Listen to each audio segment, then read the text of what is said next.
మంచిది. మరొక పర్యాయం మీతో పాటు ఈ విధంగా ఈ యూపీఎఫ్ యాన్యువల్ రిట్రీట్లో కలిపి దేవుని వాక్యాన్ని ధ్యానించడానికి ప్రభువు నాకు ఇచ్చిన అవకాశాన్ని బట్టి దేవుని స్తుతిస్తున్నాను. సో ఈరోజు గాలి తక్కువగా ఉంది, అందుకని మీ చేతిలో ఉన్న ప్రోగ్రామ్ సీట్స్ ఫ్యాన్స్ అయిపోయినాయి.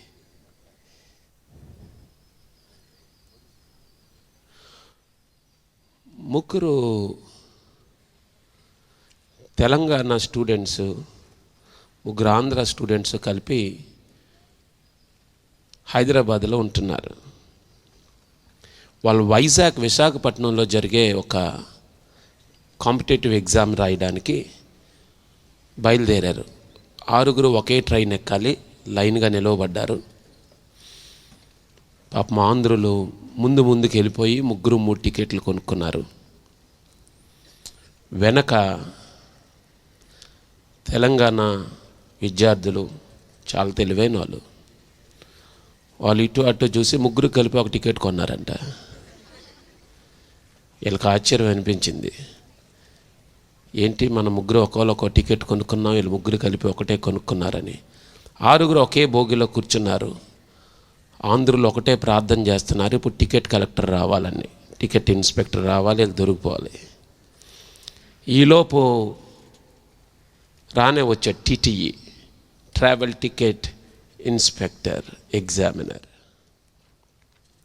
టీటీ గారు వచ్చారు.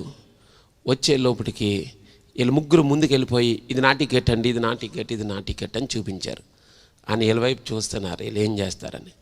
వీళ్ళు అర్జెంటుగా 3 కలిపి ఒకే టాయిలెట్లోకి దూరిపోయారంట, ఒకే బాత్రూంలోకి దూరిపోయారు. కాబట్టి టీటీ వచ్చి తలుపు కొట్టాడు, హలో ఎవరని. కింద నుండి ఒక టికెట్ బయట పెట్టారంట. లోపల ఎంతమంది ఉంటారు అనుకుంటారు, ఒకడే కదా. ఇలా చూసి సరే అని చెప్పి మళ్ళీ లోపలికి వేసాడు. వచ్చేసి మళ్ళీ 3 కూర్చున్నారు. అరే బాబు, వీళ్ళు ఎంత తెలివైన వాళ్ళరా, మనం అనవసరంగా 3 టికెట్లు కొన్నాం, రిటర్న్లో అయినా మనం నేర్చుకోవాలి వీళ్ళ నుండి అని చెప్పి రిటర్న్ మళ్ళీ ఎగ్జామ్ రాసేశారు. మళ్ళీ రైల్వే స్టేషన్కి వచ్చాక వీళ్ళు సార్ 6 లైన్ కట్టారు. 3 ముందుకు వెళ్ళిపోయి మాకు ఒక టికెట్ ఇవ్వండి చాలని ఒక టికెట్ కొన్నారు. వీళ్ళు 3 ఇటు అటు చూసి మేము ఈసారి టికెట్ కొనమే అని వచ్చారంట. వాళ్ళు టికెటే కొనలేదంటే వీళ్ళు ఏంటారు బాబు, టికెటే కొనలేదు, వీళ్ళు ఈసారి ఏం చేస్తారో, ఎందుకంటే మనం ముందే వెళ్ళిపోతాం కదా బాత్రూంలోకి, వీళ్ళు ఏం చేస్తారబ్బా అనుకుంటున్నారు. ఈలోపు ట్రైన్ ముందుకు వెళ్తుంది. ఈ తెలంగాణ 3 కుర్రోల్లో ఒకడు కావాలనే అదే టీటీ వస్తున్నాడు అన్నాడంట. వీళ్ళు పరిగెత్తుకొని 3 వెళ్ళిపోయారు బాత్రూంలోకి. వెళ్ళిపోగానే వీళ్ళు 3లో ఒకడు ఆ బాత్రూమ్ దగ్గరికి వెళ్ళి టీటీలాగా టికెట్ అన్నాడంట. ఆడు పాపం తెలియక ఒక్కడు బయట ఎట్టాడు, ఇడు పట్టుకొని వెళ్ళిపోయాడు పక్క భోగిలోకి. ఈసారి టీటీ వచ్చాక ఏం జరుగుతుందో మీకు తెలుసు కదా, పాపం అసలోడు వచ్చాక కొలబడిస్తాడంట. ఒరిజినల్ ఉంటే డూప్లికేట్ ఉంటుంది, ఒరిజినల్ టీటీ లేకుండా డూప్లికేట్ టీటీ రాడు. యేసు ప్రభు యోహాను సువార్త 15వ అధ్యాయం 1వ వచనంలో నేను నిజమైన ద్రాక్షవల్లిని అన్న మాట నేను చదివి అధ్యయనం చేస్తున్నప్పుడు, ఎందుకు నిజమైన ద్రాక్షవల్లిని అన్నాడు ప్రభు? డూప్లికేట్ ద్రాక్షవల్లులు కూడా ఉంటాయనా? దాని అర్థం అదే కదా. ఒరిజినల్ లేకుండా డూప్లికేట్ రాదు. మీరు ఎప్పుడైనా 200 రూపాయల దొంగ నోటు చూసారా చూడలేదా? మీరు ఎప్పుడు చూసుండ్రు. 500 రూపాయల దొంగ నోటు ఉంటుందా? ఉంటుంది. 100 రూపాయల దొంగ నోటు ఉంటుందా? ఉంటుంది. 400 రూపాయల దొంగ నోటు ఉంటుందా? ఉండదు. ఎందుకు ఉండదు? ఒరిజినల్ లేదు కదా. సో ఒరిజినల్ ఉంటే ఒక డూప్లికేట్ రెడీ అయిపోద్ది. మార్కెట్లో చైనా ప్రొడక్ట్ అంటాం, ఏంటది? ప్రతి మోడల్కి చైనా వాడు ఒక డూప్లికేట్ మోడల్ దించుతాడు. యేసు ప్రభు అంటున్నాడు, నేను నిజమైన ద్రాక్షవల్లిని, నా తండ్రి వ్యవసాయకుడు. I am the true vine. నాలో సత్యం ఉంది, ఆయన సత్యమై ఉన్నాడు. అంటే అబద్ధమైంది మరొకటి ఉంది. యవనస్తులారా, ఈ 3-4 రోజుల్లో ఎంతో వాక్యాన్ని మీరు నేర్చుకున్నారు. ఈ వాక్యం మీ హృదయంలో విత్తబడింది. ఇప్పుడు ఈ రోజు తర్వాత మీరు మీ కళాశాలలకి, మీ ఇళ్లకు, మీ గ్రామాలకి మీరు వెళ్ళిపోతారు. ప్రభు అన్న మాట ఏంటంటే, నేను ద్రాక్షావళిని, తీగలు మీరు. ఇప్పుడు నేను నిజమైన ద్రాక్షావళిని కాబట్టి నాతో అంటు కట్టబడి మీరు ఉండాలి. ఎవడు నా యందు నిలిచియుండునో, నేను ఎవని యందు నిలిచియుందునో వాడు బహుగా ఫలించును. నాకు వేరుగా ఉండి మీరేమియో చేయలేరు. ఆ 4వ వచనం చదువుతున్నాను. నా యందు నిలిచియుండుడి, మీ యందు నేను నిలిచియుందును. తీగె ద్రాక్షవలలో నిలిచియుంటేనే గాని తనంతట తానే ఎలాగో ఫలింపదో, అలాగే నా యందు నిలిచియుంటేనే గాని మీరును ఫలింపరు. ప్రభువు చెప్తున్న మాటలు ఇవి. నేను నిజమైన ద్రాక్షవల్లిని.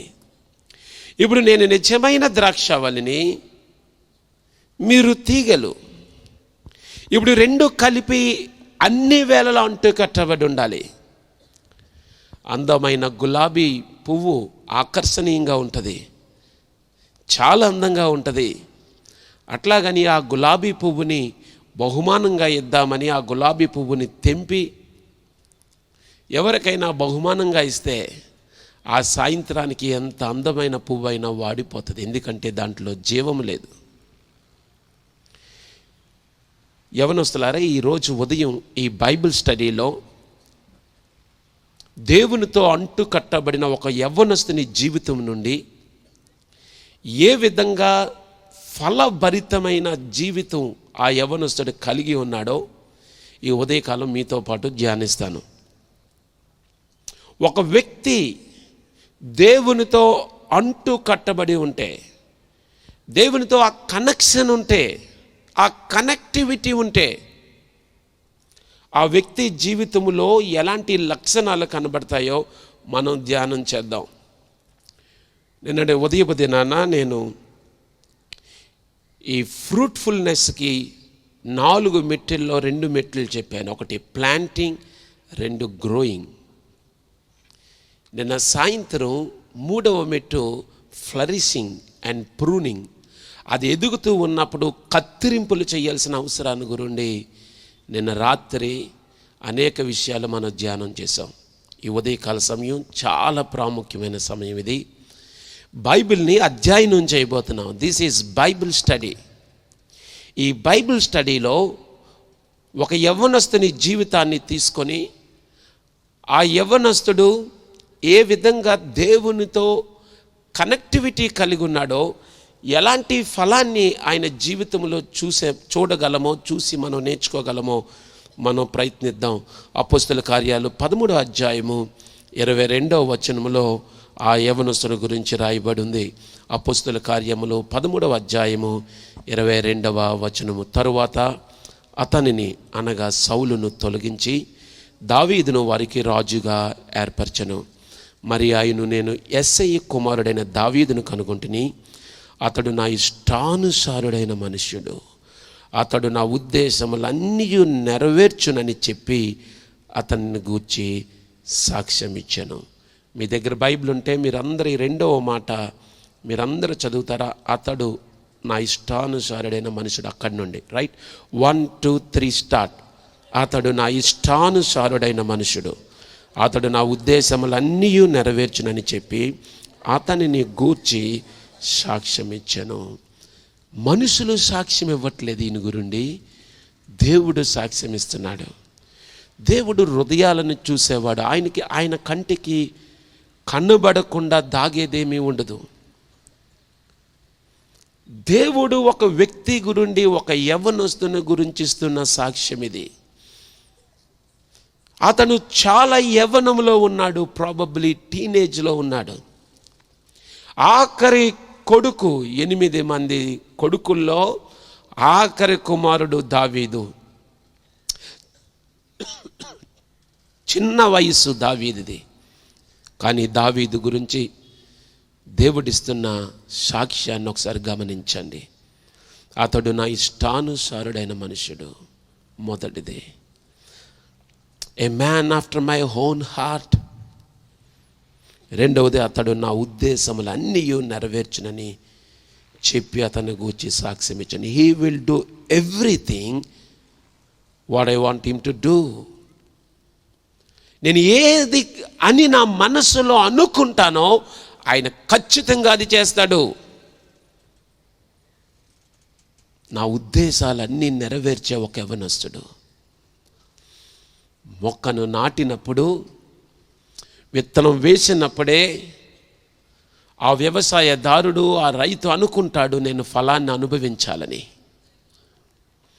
ఆ విత్తనం వేసిన తర్వాత అది మొక్క ఎదిగి చెట్టుగా ఎదుగుతున్నప్పుడు అవసరం లేని తీగలను కత్తిరిస్తూ, కొమ్మలను నరికివేస్తూ, చక్కగా ఎదిగిన తర్వాత ఆశించేది ఫలము, ఆ ఫ్రూట్. ఇప్పుడు జాగ్రత్తగా వినండి. దేవుడు అంటున్నాడు, అతను నా చిత్తానుసారుడు. నేను ఏమనుకొని నాటేనో అదే ఫలం అతని దగ్గర నుండి వస్తుంది. అతడు నా ఉద్దేశాలన్నీ నెరవేర్చేవాడు. నా హృదయంలో ఏ ఉద్దేశాలు ఉన్నాయో అతని జీవితం నుండి అవి నేను పొందుకుంటాను. కాబట్టి అతను ఎదుగుతున్నప్పుడు అవసరమైన ప్రూనింగ్, అవసరమైన కత్తిరింపులు నేను చేస్తున్నప్పుడు అతడు తప్పిపోలేదు. ఎంత కష్టమైనా అతను నా చేతిలో లోబడి ఉండినాడు. కాబట్టి నేను అనుకున్న రూపులోకి అతనిని చెక్కగలిగాను. నేను అనుకున్న ప్రణాళికలు నెరవేర్చగలిగాను అతని జీవితం నుండి. ఈరోజు ఈ క్యాంప్కి దేవుడు నిన్ను తీసుకొని వచ్చాడు. ఆఖరి రోజు వరకు నిన్ను ఉంచాడు. నువ్వు ఇక్కడ నుండి బయలుదేరి వెళ్తున్నావు. దేవుని ఉద్దేశాలన్నీ నీ జీవితంలో నెరవేర్చాలని ఆయన కోరుతున్నాడు, నువ్వు అనుమతిస్తే. 1 సమూయేలు 16వ అధ్యాయం వైపు ఒకసారి తెరుద్దాం. చాలా విషయాలు ఉన్నాయి దావీదు గురించి మనం ధ్యానం చేయడానికి. కానీ దేవుని వాక్యము నుండి కేవలం 2 అధ్యాయాలు నేను తీసుకుంటాను ఉదయకాల సమయంలో. 16, 17 2 అధ్యాయాలను మాత్రం మనం ధ్యానం చేస్తాం. 16వ అధ్యాయాన్ని తెరిచి మీరంతా నా వైపు చూడండి. నేను బైబిల్లో ఏ వచనాన్ని చదవమంటే మీరు ఆ వచనాన్ని చదవండి. ఇప్పుడు ఇమీడియట్గా కూర్చొని 16, 17 అధ్యాయాల్ని మీరు ధ్యానం చేయకండి. మీరు తెరిచి ఉంచండి, నా వైపు చూడండి. నేను చెప్పినప్పుడు మీరు చూద్దురు. దేవుడు సమూయేలుతో మాట్లాడుతున్నాడు. సమూయేలు, ఎంతకాలం బాధపడతావు సమూయేలు? ఎంతకాలం తిండి తిప్పలు మాని ఏడుస్తూ ఉంటావు? ఇంక చాలా అయిపోయింది సౌలు పని. ఎక్కడో గాడిదలు ఎత్తుక్కుంటున్న వాడిని తీసుకొని వచ్చి రాజుగా చేశాం. వాస్తవానికి దేవుడు ఇశ్రాయేలు ప్రజలకు రాజుగా ఉన్నాడు. ఒక రాజుని చేయడం దేవుని ఆలోచన కాదది. కానీ మనుషులు కోరుకున్నారు. సరే, మీరు కోరుకున్నారు కదా, నాకు బాధ అయినా మీరు అనుకున్నట్లే మీకు ఒక రాజుని ఇస్తానని సౌలుని పెట్టారు. కానీ సౌలు దేవునిని తృణీకరించాడు. మొదటగా మంచిగా నడిచిన సౌలు దేవునికి అవిధేయత చూపించాడు. కాబట్టి దేవుడు సౌలుని విడిచిపెట్టేశాడు. ఇప్పుడు సమూయేలు బాధపడుతున్నాడు. సమూయేలు, ఎందుకు బాధపడతావు? నీ కొమ్మును తైలముతో నింపి బెత్లెహేముకి వెళ్ళు. అక్కడ ఎస్ఐ కుమారుడు ఉంటాడు, వారిలో ఒకడిని నువ్వు రాజుగా అభిషేకించాలి.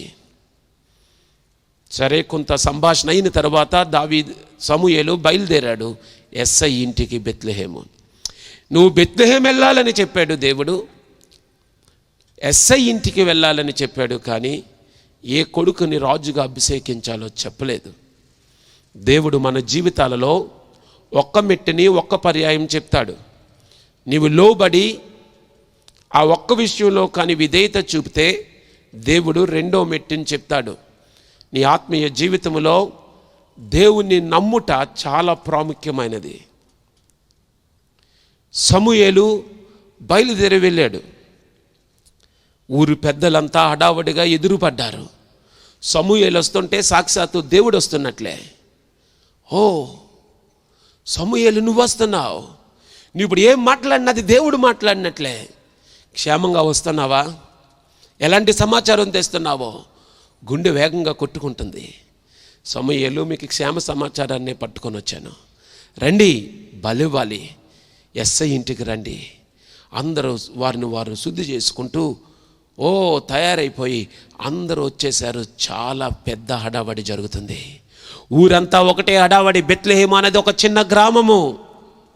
ఊరంతా తెలిసిపోయింది.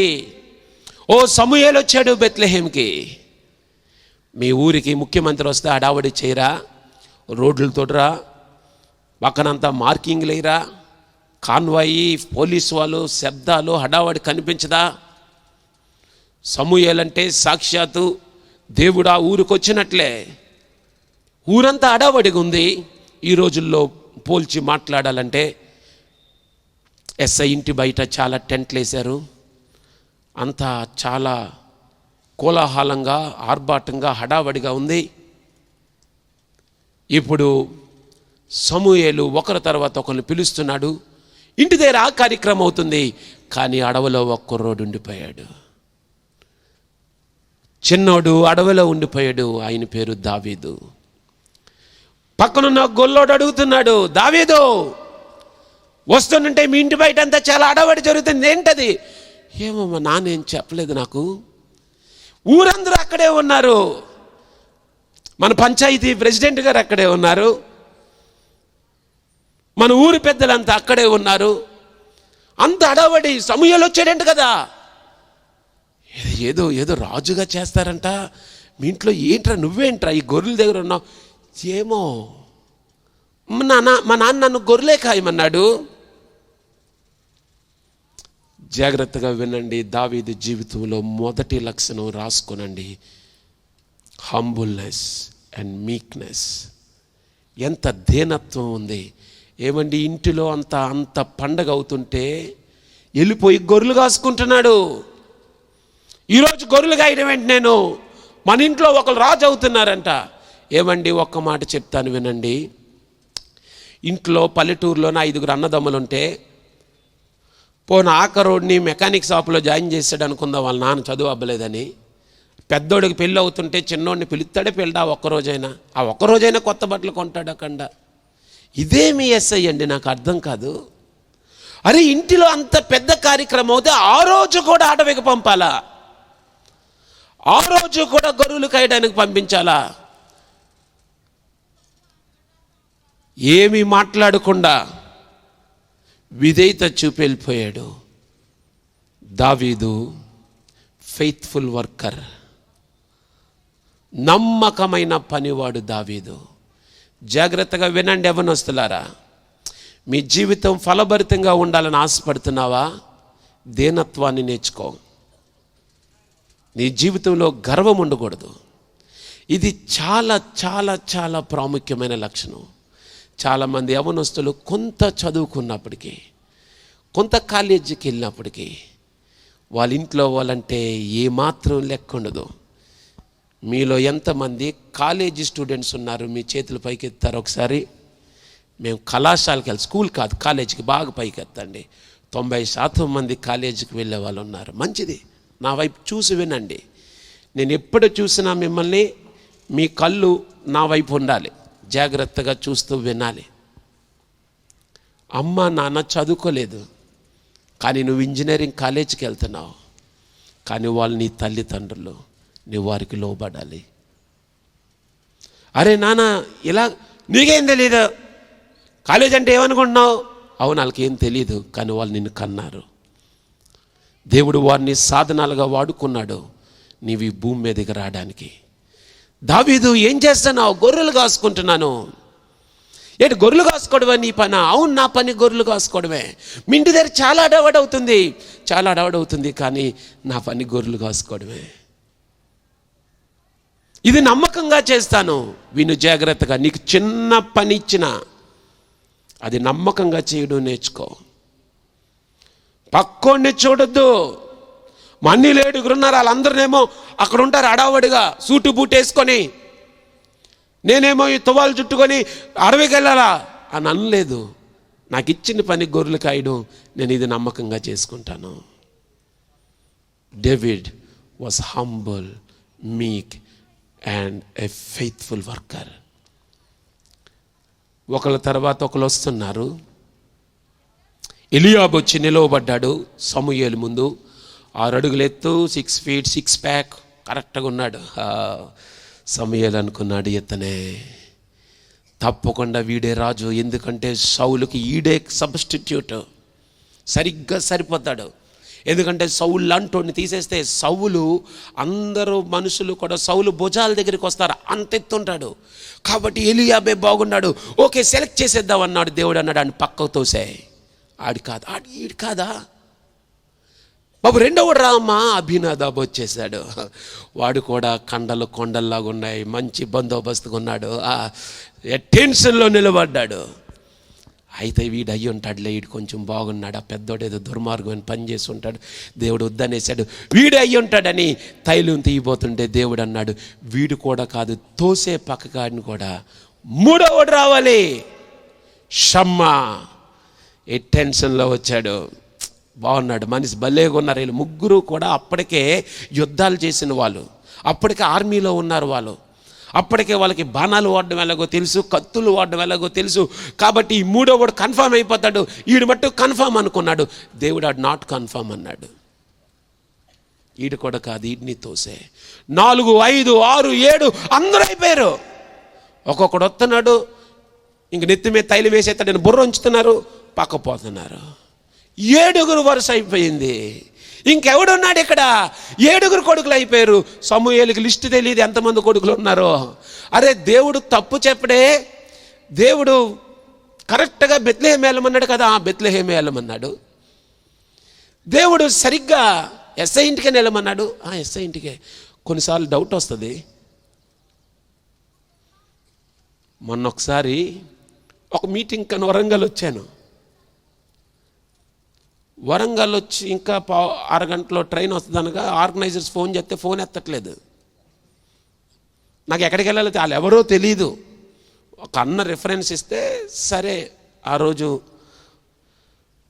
ఒప్పుకున్నాను వస్తానని.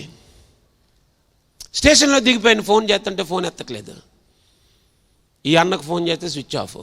అప్పుడు నాకు వచ్చిన డౌట్ ఏంటి తెలుసా, కొంపతీసి ఈ నెల వచ్చి నెల మీటింగ్లు పొరపాటున వచ్చినట్లుగా ఉన్నాను నేను. రిజర్వేషన్ మళ్ళీ రీకన్ఫర్మ్ చేసుకుందాం.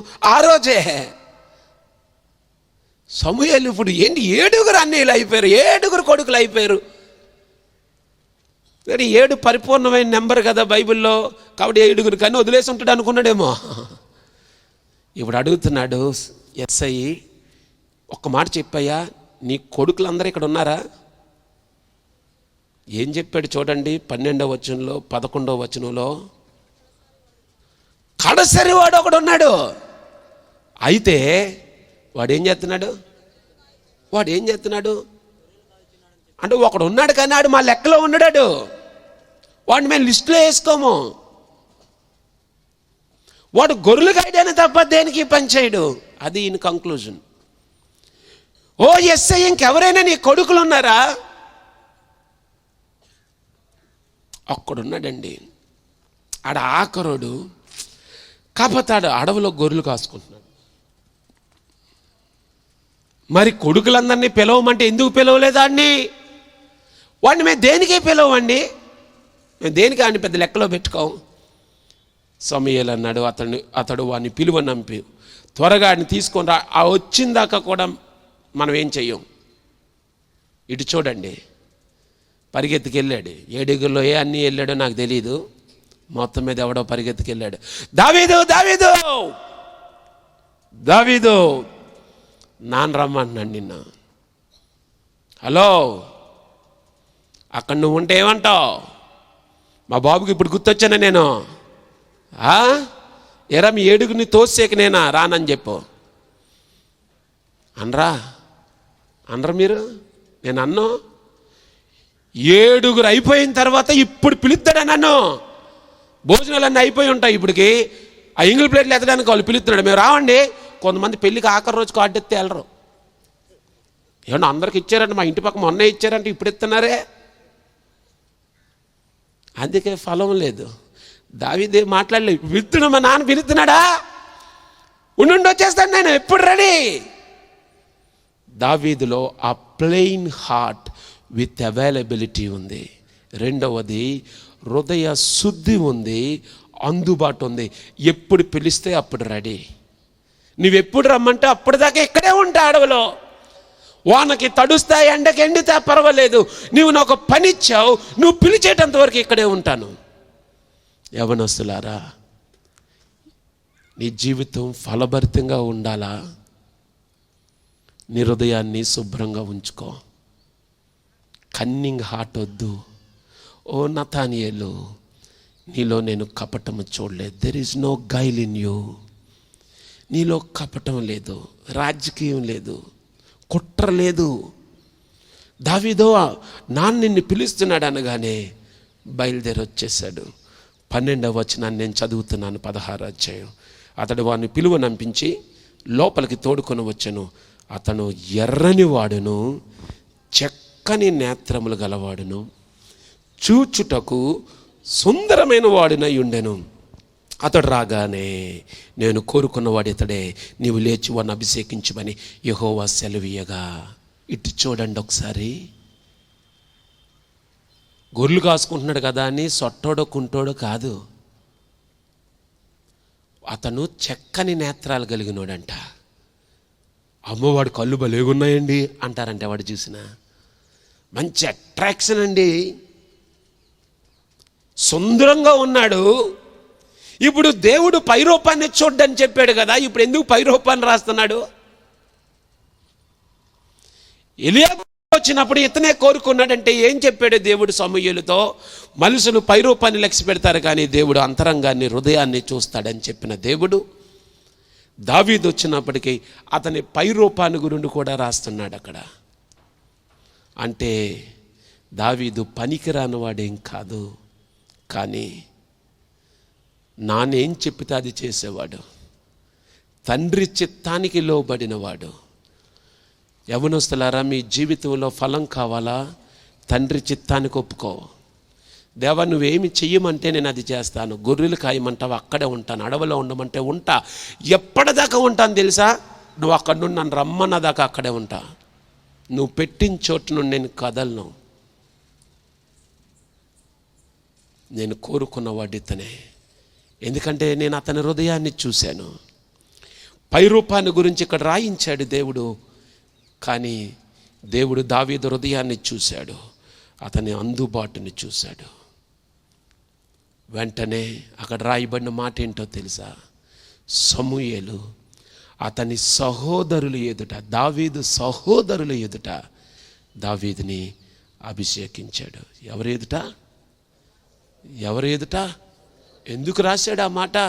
ఎన్నిసార్లు వీడిని చీప్గా చూసుంటారో. రై నువ్వేంట్రా పెద్దలు, ఎల్లో గొర్రెలు కాసుకో నువ్వు. ఎవరైతే కించపరిచారో, ఎవరి చేతైతే హ్యూమిలియేట్ చేయబడ్డాడో అదే సహోదరుల ఎదుట దేవుడు దావీదుని రాజుగా అభిషేకించాడు. దేవుడు రాజుగా అభిషేకించాడు. రాత్రి అయింది, అందరూ పడుకుంటున్నారు. అందరిలో ఒకటే డిస్కషన్. మన ఎదురుగా సమూయేలు వీడిని ఏం చేశాడు? దావీదు గారిని ఏం చేశాడు? రాజు చేశాడు. రేపు తెల్లారే గొర్రెలు ఎవడు కాస్తాడు? రేపు తెల్లారే గొర్రెలు ఎవడు కాస్తాడు రా? మన ఎదురుగా కదా రాజు చేశాడు. చేసినోడు ఎవడు? సౌలుని ఎవడు రాజుగా అభిషేకించాడు? అదే సమూయేలు. జీవో పాస్ అయిపోయింది, ఆర్డర్ వచ్చింది, ఇంప్లిమెంటేషన్ ఒకటే ఆగింది. రాత్రి 7 నీళ్ళు పడుకున్నారు. ఒరే ఎవడెళ్తాడు రా తెల్లారి? ఆడెందుకు వెళ్తాడు? ఇంకా తొక్క తీయేస్తానంటాడు రేపటి నుండి. నెక్స్ట్ రోజు ఆడే కదా. ఓన్లీ 7 ఉన్నాం కదా. ఆదివారం నువ్వు వెళ్ళరా, సోమవారం నేను వెళ్తాను, మంగళవారం నువ్వెళ్ళు. ఏం చేస్తావు? 7 సర్దుకుందాం. ఆడేళ్ళడు, నాకు తెలిసి ఆడేళ్ళడు. ఆడెందుకు వెళ్తాడు? ఇంక అయిపోయింది, ఇంక మ్యాటర్ అయిపోయింది. కాసినంతకాలం కాశాడు. లేదా నాన్నకి ఎవరైనా పనుని నెట్టుకోమందాం, మన యుద్ధంకి వెళ్తాం కాబట్టి ఎంతో కొంత జీతం ఇచ్చేద్దాం. ఈలోపు పడుకున్నారు. తెల్లారింది, కోడి కూసింది. లేచి చూశారు, అదే పంచి కట్టాడు దావీదు, అదే తువ్వాలు చుట్టాడు, కర్ర పట్టుకొని మళ్ళీ గొర్రెలు కాసుకోవడానికి వెళ్ళిపోతున్నాడు. ఎక్కడి నుండి వచ్చింది ఈ స్వభావం? అరే నన్ను రాజుగా చేశాడు కదా, ఇంకా నేను గొర్రెలు కాయడం ఏంటి అనుకోలేదు దావీదు. మీరు తర్వాత వచనాలు చదువుకోండి. దావీదు మరలా గొర్రెలు కాసుకోవడానికి వెళ్ళిపోతున్నాడు. ఓ సౌలుని దేవుడు వదిలిపెట్టేశాడు. కాబట్టి దేవుని ఆత్మ వదిలిపెట్టగానే దురాత్మ వచ్చింది. దేవుడు నీ నుండి దూరం అయిపోతే నీకుండే సహవాసం దురాత్మ సహవాసమే. కాబట్టి సౌలు బాధను అనుభవిస్తున్నాడు. ఏం చేయాలి? పక్కనున్నవాడు ఒకడు చెప్తున్నాడు దావీదు గురించి. ఒకడున్నాడు, గొర్రెలు కాసుకుంటాడు, గొర్రెలు కాసుకున్నాడు, కంపులో ఉన్నాడు, నా దగ్గర ఎందుకు కోటలోకి. ఆగండి, దావీదు గురించి 3వ లక్షణం రాసుకోండి మీరు. Is highly qualified and talented. గొర్రెలు కాస్తున్నాడు కదా అని పనికిరానాడు అనుకోవద్దు. బైబిల్ అంతట్లో, చరిత్రలో ఇన్ని లక్షణాలు ఉన్న యవనస్తుని నేను ఇంకా చూడలేదు. మీరు చదవండి ఇప్పుడు అందరూ 16వ అధ్యాయం 1 సమూయేలు 18వ వచనం చదవండి. 1 సమూయేలు 16వ అధ్యాయము 18వ వచనం త్వరగా చదవండి. చిత్తగించుము, అందరూ చదవండి. బెత్లెహేమీయుడైన యెస్సై యొక్క కుమారులో ఒకని చూచితిని. నెంబర్ 1, అతడు చమత్కారంగా వాయింపగలడు. నెంబర్ 2, అతడు బహుశూరుడును. నెంబర్ 3, యుద్ధశాలియు.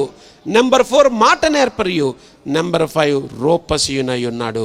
ఇవన్నీ ఒక్కొంతైతే మరియు యెహోవా వానికి తోడుగా ఉన్నాడు. యవనస్తులారా ఇటు చూడండి. దావీదు ఆసామాస యవనస్తుడు కాదు.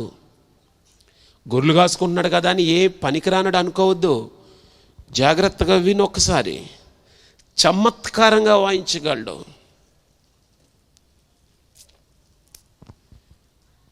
మ్యూజిషియన్. ఏఆర్ రెహమాన్ ఎలాగ వాయిస్తాడో అంతకంటే బాగా వాయిస్తాడు ఆ రోజుల్లోనే. ఎందుకు ఆ రోజుల్లో ఎక్విప్మెంట్ ఏమి లేకుండా వాయించేవాడు. మ్యానుఫ్యాక్చరింగ్ యూనిట్ కూడా అడవిలోనే ఉందేమో, ఫ్లూట్లు గట్ట తయారు చేసేవాడు. సితారా వాయించడం వచ్చండి. ఎంత అద్భుతమైన మ్యూజిక్ ఇవ్వగలడో, చమత్కారంగా వాయించగలడో. అంతేకాదు అతడు బహుశూరుడు. కుర్రోడు చిన్నోడే కానీ చాలా బలంగా ఉంటాడు.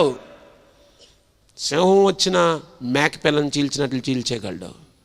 నెంబర్ 3, అడవిలో ఉంటాడు కదా, ఏమీ చేత కదా అనుకుంటారేమో, యుద్ధశూరుడు, యుద్ధశాలి. అరే ఆర్మీలో వాడిని మనం పెట్టుకోలేదు, నువ్వు పెట్టుకోలేదు, కానీ వాడు యుద్ధశాలి. తర్వాత తెలిసింది ఎంత గొప్ప యుద్ధశాలో. దాని తర్వాత మాట నేర్పరి. సాధారణంగా 2 రకాలైన స్టూడెంట్స్ని నేను చూస్తాను టాలెంట్స్లో. ఒకడికి మంచి టాలెంట్ ఉంటుంది, పాపం సరిగ్గా మాట్లాడడం రాదాడికి. ఇంకోటి సూపర్ మాట్లాడతాడు, లోపల సరికే ఉండదు. ఈ 2 రకాలు కనబడతాయి. కానీ 2 కలబోసి ఉన్నాయి. టాలెంట్ ఉంది, నోరు ఉంది. నేను అమెరికా వెళ్తే అక్కడ సిలికాన్ వ్యాలీలో ఎటు చూసినా ఇండియా వాళ్ళు కనబడుతున్నారు.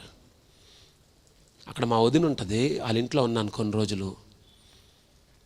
ఏంటి ఇక్కడ ఎక్కడ చూసినా ఇండియా వాళ్ళు అందరు నోరేసి బతికేస్తారు. ఇక్కడ నోరుంటే చాలు. తెలుసా, ఆఫీసుల్లో అన్న చెప్తాడు, అరే ఎంత టాలెంట్ ఉన్నా మాటలతో మొత్తం మాయ చేస్తారు. అంతే, వాళ్ళకి ప్రమోషన్లు అలాగే వెళ్ళిపోతాయి. ఆ మాయకుడేం కాదు పాపం, నోట్లో నాలుక లేనోడు కాదు దావీదు, మాట నేర్పరే. సౌల్ రాజా 10 నిమిషాలు మాట్లాడు చూడు మనోడితో, మొత్తం మాట్లాడేస్తాడు నిన్ను. Talented, highly talented. అంతేకాదు ఎంత అందంగా ఉంటాడు తెలుసా. సమూయేలు షాక్ అయిపోయాడు.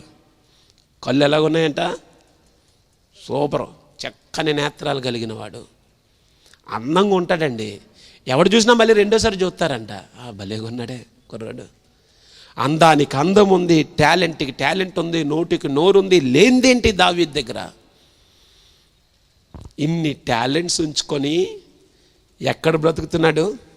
హలో, ఎక్కడున్నాడు? అడవిలో ఉన్నాడు. అడవిలో గొర్రెలు కాసుకుంటున్నాడు. రాజుగా అభిషేకించిన తర్వాత కూడా highly qualified and talented young man.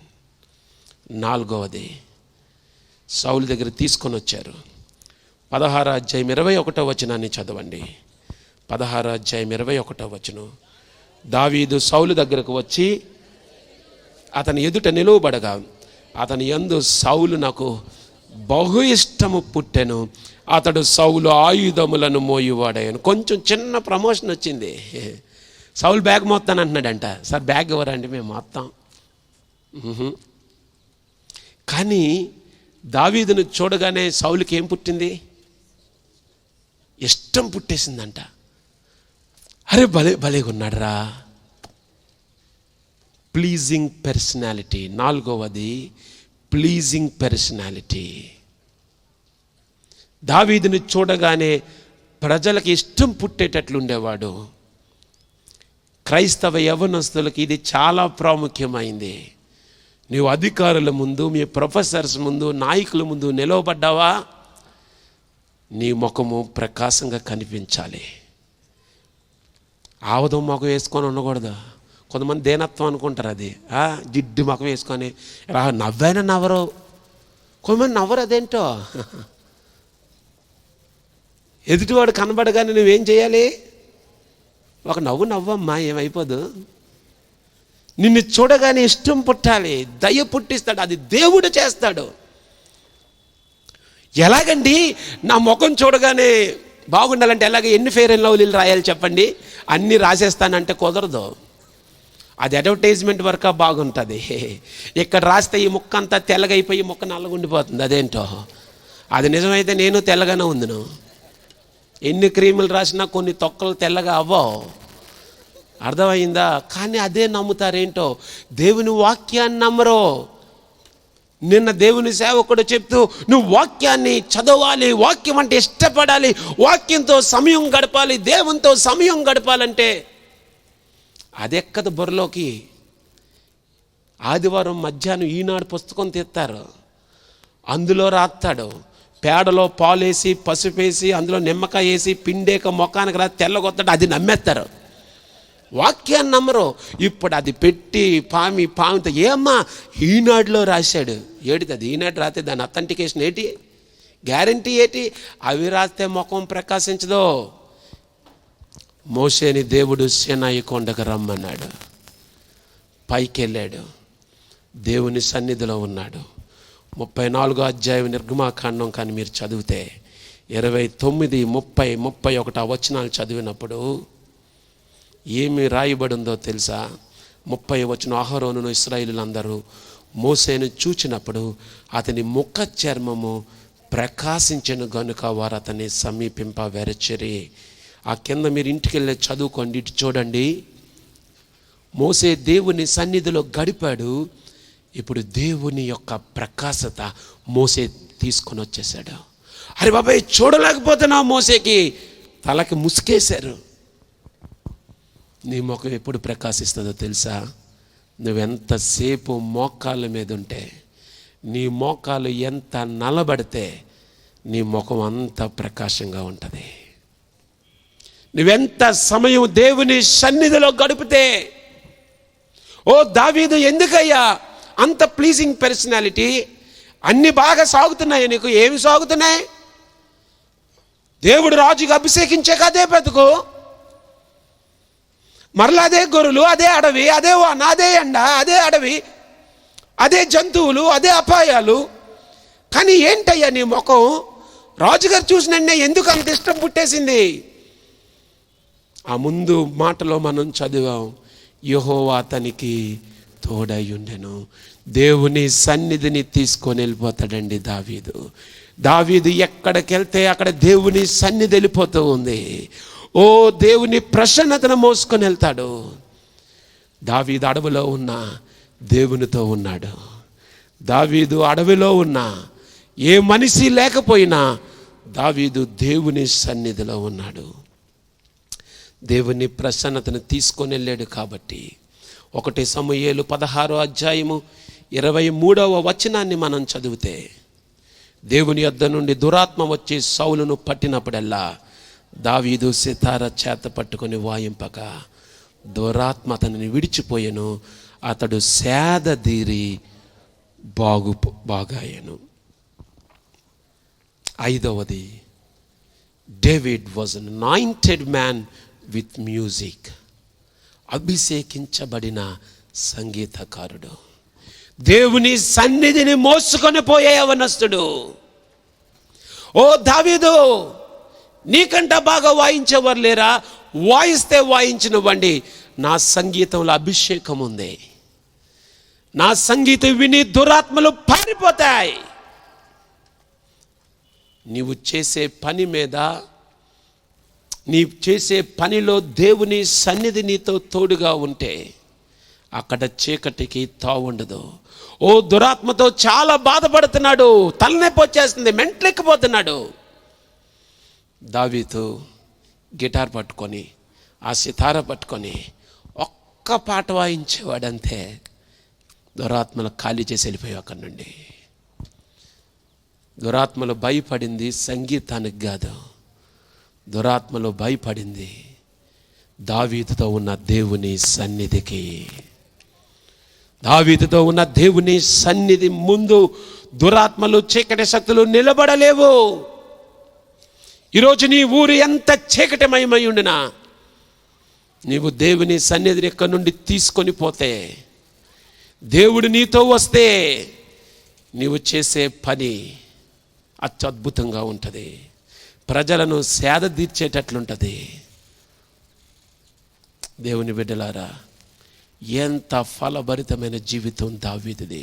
ఒక పక్క దేవుడు చెక్కుతూ ఉన్నాడు, ప్రూనింగ్ చేస్తూ ఉన్నాడు. 16వ అధ్యాయంలో రాజుగా అభిషేకించాడు. మొదటి సమూయేలు అంతా చదవండి. దావీదు ఎక్కడ రాజు అవ్వలేదు, చాలా సంవత్సరాలు పట్టింది. కానీ దావీదు దేవుని చేతిలో ఉన్నాడు. ఇక్కడ ఎంతమంది సంగీతకారులు, క్వైర్ వాళ్ళు ఉన్నారు? మీ చేతులు ఎత్తండి ఒకసారి చూస్తాను. సంగీతకారులు, క్వైర్ వాళ్ళు, మీరు దావీదులాగా పాటలు పాడితే, మీరు దావీదులాగా వాయిద్యాలు వాయిస్తే ఈ ఊర్లో ఉన్న దెయ్యాలన్నీ పారిపోతాయి, మొత్తం పారిపోతాయి. నీ సంగీతంలో అభిషేకం ఉండాలి.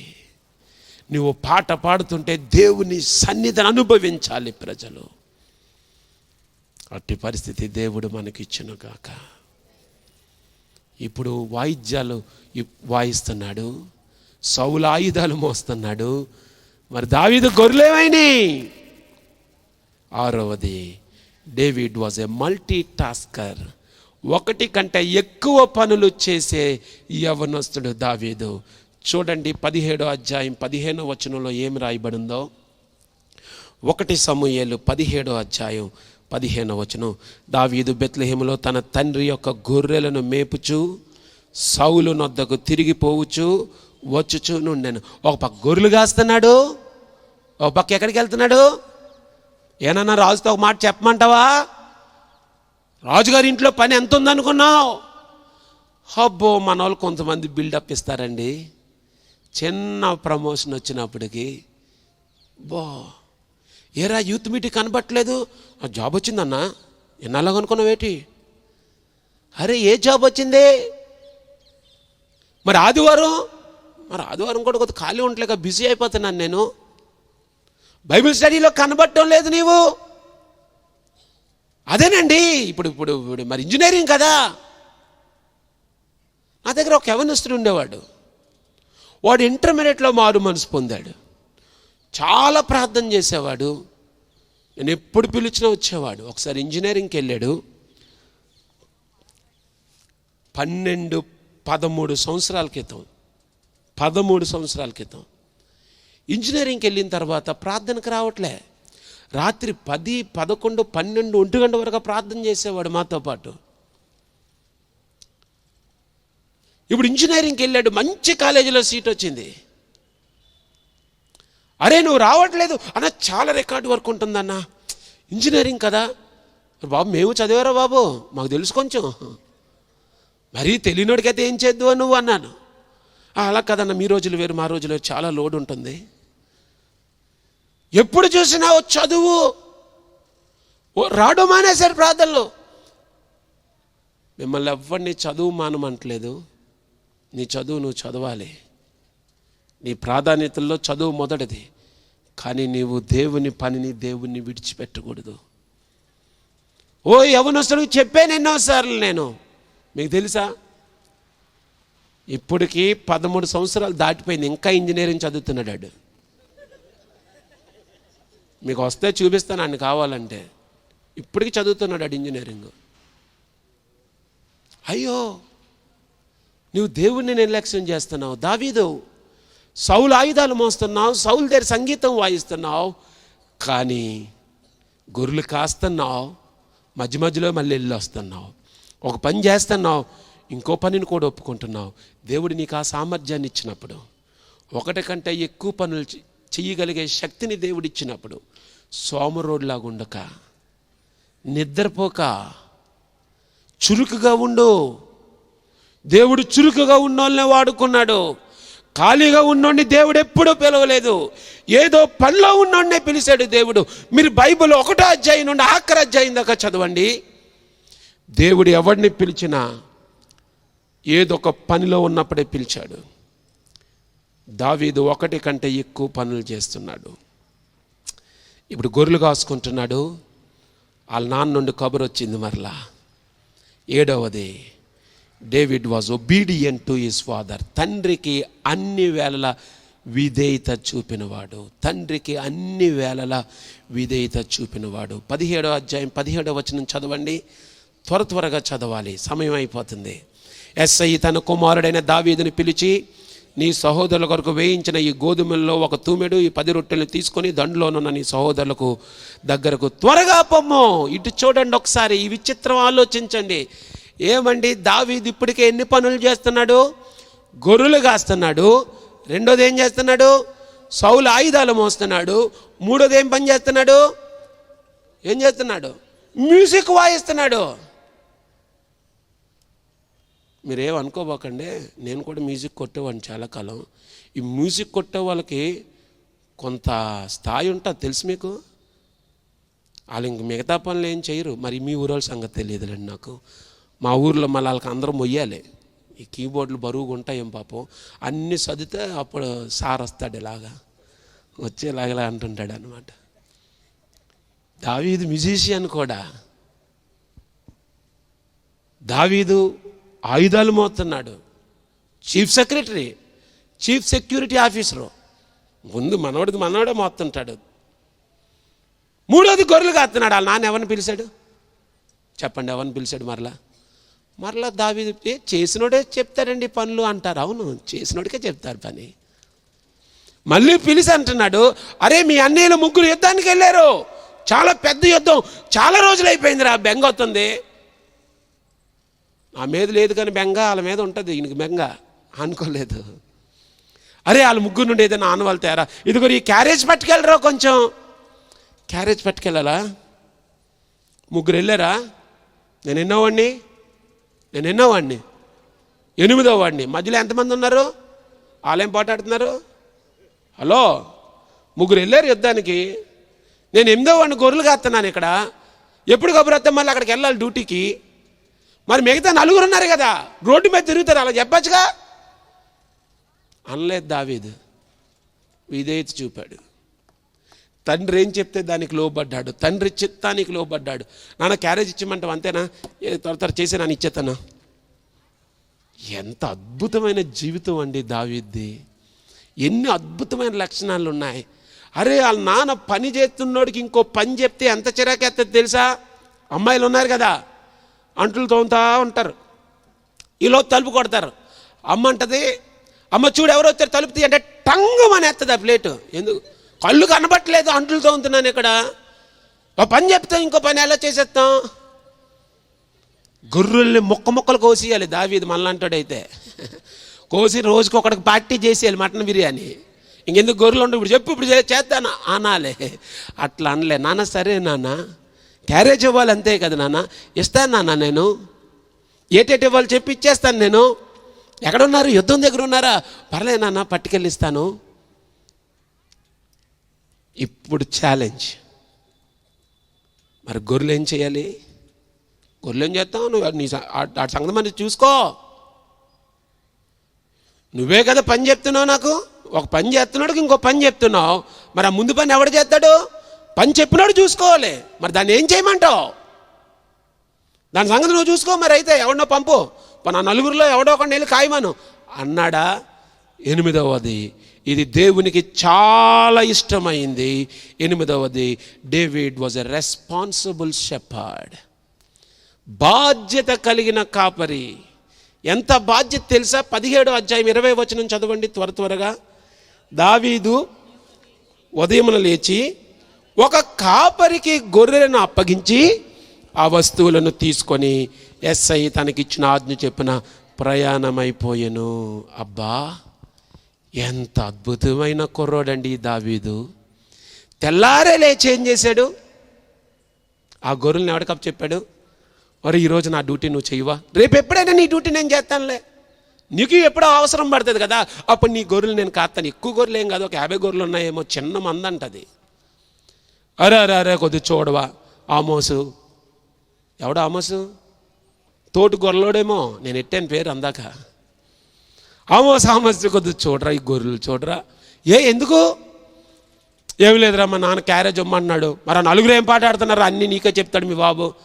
తప్పురా, అలాగ అనకరా, పర్లేదురా, పర్లేదులే, నీకు చెప్పించేయి, ఎక్స్ట్రాలు ఎందుకు? కొంతమంది చెడగొడుతుంటారు, ఇలాగా చేసేవాడిని చెడగొడతారు. ఈ గొర్రెలు నువ్వు చూసుకో. నమ్మకమైన కాపరండి, బాధ్యత కలిగిన కాపరి. దేవుడు నీకు ఇచ్చిన పనిని ఎంత బాధ్యతగా చేయాలి. యవ్వనస్తులు ఇటు చూడండి, ఇక్కడ చదువుకుంటున్న వాళ్ళు చాలామంది ఉన్నారు.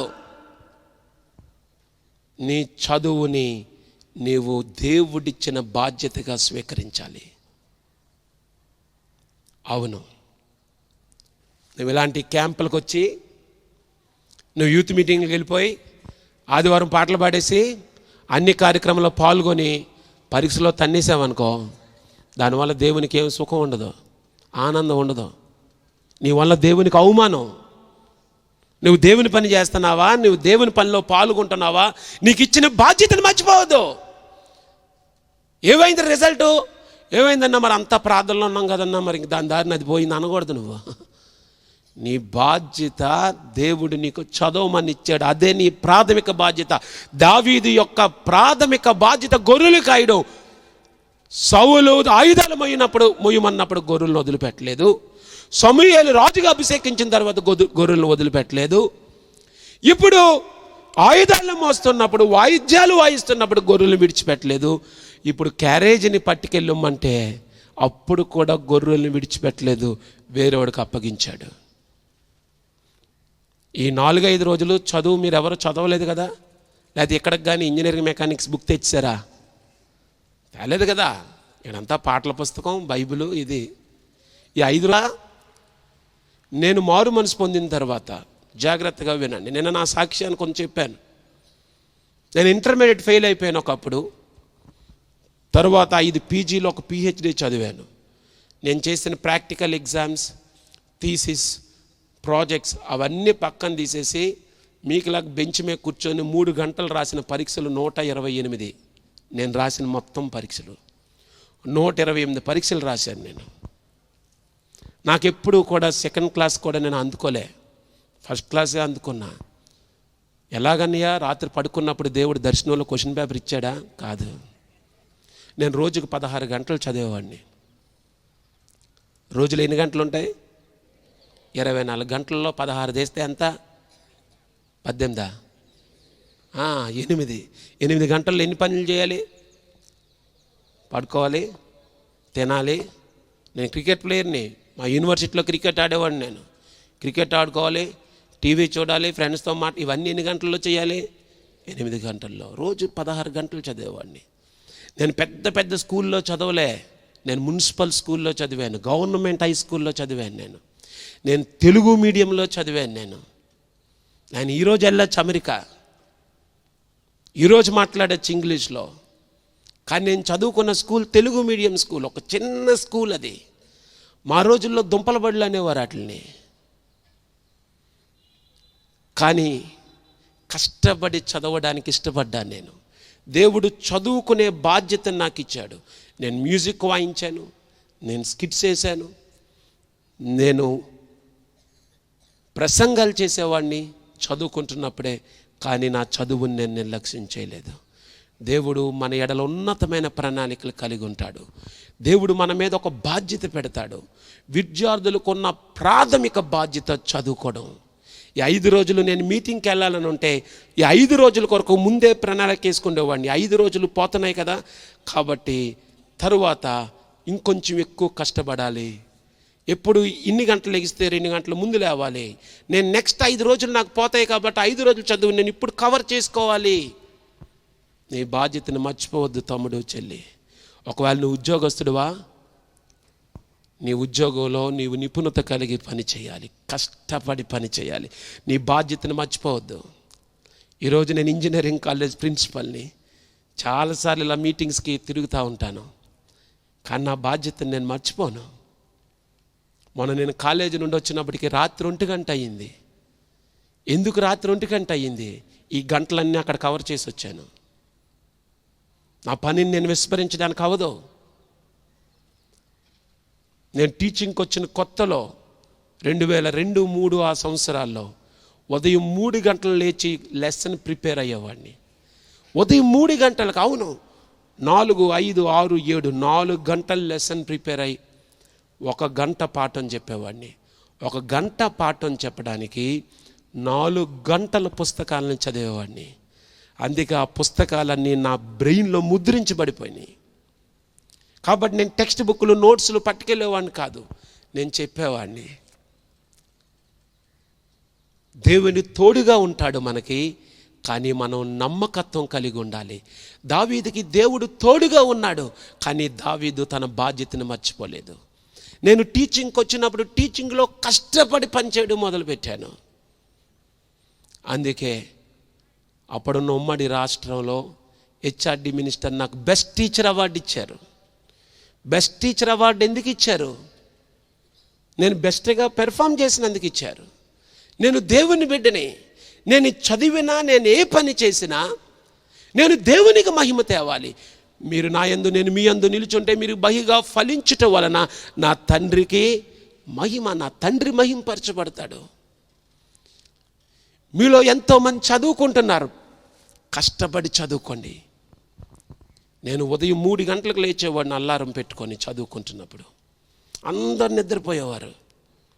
నేను అద్దం ముందుకు నిలవబడి మాట్లాడుకునేవాడిని. ఒకసారి, నువ్వు ఈ సమయంలో నిద్ర వచ్చినా పడుకోవద్దు, ఇప్పుడు నువ్వు కష్టపడు, ఒకరోజు వస్తుంది నువ్వు ఆనందపడతావు. ఈరోజున ప్రభు నీతో మాట్లాడుతున్నాడు, నీకు ఇచ్చిన బాధ్యతను నువ్వు విస్మరించొద్దని. సరే, చాలా కష్టపడ్డాడండి దావీదు. దావీదుని చూస్తే గుండు తరుక్కుపోతుందండి మనకి. ఆ అబ్బాయిని చూస్తే మనకి ఏడుపు వచ్చేస్తుంది. రాజుగా అభిషేకించిన తర్వాత కూడా గొర్రెలు కాసుకుంటున్నాడండి. ఎండలో గొర్రెలు కాసుకుంటున్నాడు. మళ్ళీ రాజు ఎప్పుడు పిలిస్తే అర్ధరాత్రి వెళ్ళాలండి, ఎందుకంటే ఆడికి అర్ధరాత్రులు పడుతుంది దెయ్యం. అప్పుడు ఇప్పుడులా కార్లు, మోటార్ సైకిల్ లేవండి, వెళ్ళాలి, నడుచుకొని వెళ్ళాలి. ఆ కోట దాకా చీకట్లో ఏముంటుందో తెలీదు. ఎప్పుడు యుద్ధం వస్తే అప్పుడు ఆయుధాలు మోసుకొని తిరుగుతుండాలి. ఉట్టప్పుడు కూడా ఇవితే అని పిలుస్తాడండి. మళ్ళీ వెళ్ళి గొర్రెలు కాసుకుంటుంటే అంత కష్టపడుతున్న నాన్న పిలిచి క్యారేజ్ని ఎత్తిమే పెట్టి తీసుకెళ్ళరా అంటున్నాడండి. ఎంత బాధ అనిపిస్తుందండి. ఎంత కష్టపడుతున్నాడే దావీదు. అలా అన్నీల దగ్గరికి వచ్చాడు. ఎవడి కోసం వచ్చాడు? వాళ్ళ అన్నీల కోసం వచ్చాడు. వాళ్ళ అన్నీ ఏమన్నాడో చదవండి ఒకసారి. 17:28. అతడు వారితో మాట్లాడున్నది అతని పెద్ద అన్నయ్యగు ఎలియాబునకు వినబడగా, ఎలియాబునకు దావీదు మీద కోపం వచ్చి అతనితో, నీవు ఇక్కడికి ఎందుకు వచ్చితివి? అరణ్యంలో నీ చిన్న గొర్రె మందని ఎవరి వశం చేసితివి? నీ గర్వము, నీ హృదయపు చెడుతనము నేను ఎరుగుదును. యుద్ధం చూచుటకే కదా నీ వచ్చితివనను. ఏంటంటే 1 సైడెడ్ మీదడిపోతున్నాడు. అసలు ఏమైనా అవతలడికి అవకాశం ఇస్తున్నాడా? నువ్వు ఎందుకు వచ్చావని అడిగాడా? ఇన్ని పనులు చేసుకొని నెత్తి మీద మూటలు మోసుకొని నడుచుకొని వస్తే ఏమన్నాడు? రే, నువ్వు గర్విష్ఠుడు రా. మొఖం చిట్లించేసి, నీ గర్వం నాకు తెలుసురా. ఇదేం దేవుడా లోపల దూరిపోయి చూసేయడానికి? నీ ఎదురుగానే కదరా రాజు చేసాడాన్ని. నీ గర్వం తెలుసు దేవుడికి, అందుకే తోసాడు నిన్ను పక్కే. ఇప్పుడు వీడు గర్వం తెలుసు అంటున్నాడు. వీడు దావీదు లోపల ఉన్న గర్వం వీడికి తెలిసేసంట. నీ హృదయ గర్వం నేను ఎరుగుదును అంటున్నాడు. ఎక్కడుంటాడో కానీ వీడిని ఏం చేయాలి? వీడిని ఎలియాబన్నోడిని క్యారేజ్ తిప్పి కొట్టాలి. గొలియాతని కాదు, వీడిని లేపేయాలి. ఏమంటే ఒళ్ళు మండదండి మీకు? నవ్వుతున్నారు కదా, ఒళ్ళు మండదు? మీకోసం నేను అంత కష్టపడి క్యారేజ్ తెస్తే ఏమంటాడు నన్ను? అసలు పోనీ ఎందుకు వచ్చేవరా అని అడిగాడా? పోనీ గొర్రెలు ఏం చేసేవరా అని అడిగాడా? గొర్రెలు వదిలొచ్చాడా? చెప్పండి, గొర్రెలు వదిలొచ్చాడా? ఎంత చెక్క తెల్లారి ఎప్పుడు 6కి లేచి కూడా 4 గంటలకే లెగిసిపోయి ఆ గొర్రెలు 4 ఇంటి దాకా దేబెట్టాడు. కప్పు చెప్పేసి వస్తే ఆ చిన్న మందిని ఏం చేసావురా నువ్వు? యుద్ధం చూడడానికి వస్తావా? వీడు లేకపోతే ఇలా బతుకుండదు. వీడు వచ్చుండకపోతే ఏమో అక్కడ కథ తెలుసు కదా మనకి. ఏమండి ఎంత దారుణమైన క్రిటిసిజం అండి ఇది. యవనస్తులారా, మన జీవితాల్లో దేవుడు ఇలాంటి మనుషుల్ని పెడతాడు మనల్ని చెక్కడానికి. మొక్కైపోద్దండి గుండె కొన్నిసార్లు.